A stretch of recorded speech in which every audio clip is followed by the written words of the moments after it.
আওয়ামী লীগকে যারা স্পেস দিবে সবার আগে আওয়ামী লীগ তাদেরকে ধ্বংসন করবে।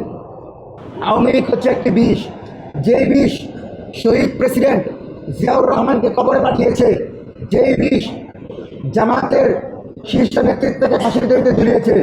সুতরাং তারেক রহমান যদি আবার আওয়ামী লীগকে ডেমোক্রেটিক কোন রাজনীতির কথা বলে বাংলাদেশে নর্মালাইজ করতে চায়, তাহলে আওয়ামী লীগ কিন্তু সবার আগে তারেক রহমানকে ধরবে। হাসিনা কিন্তু বলেছিল তারেক রহমানের বিরুদ্ধে, খালেদা জিয়ার বিরুদ্ধে বলেছিল ডিরেক্টরকে ছাড় দেওয়া হবে না।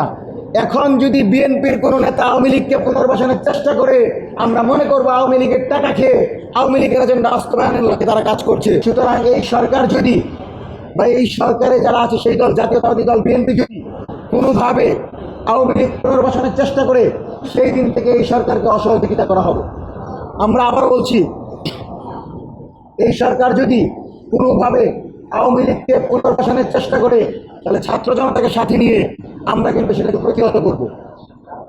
আমরা অত্যন্ত উদ্বেগের সাথে লক্ষ্য করছি বিভিন্ন জায়গায় আওয়ামী লীগ পুনর্বাসনের চেষ্টা চলছে, আওয়ামী লীগের অফিসগুলো খুলে দেওয়া হচ্ছে।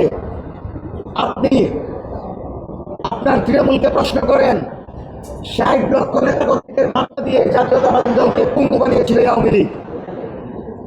দেশনায়ক তারেক রহমানের বিরুদ্ধে চরিত্র হনন করে লাগাতার সংবাদ প্রচার করেছিল এই সকল ফ্যাসিস্ট মিডিয়া।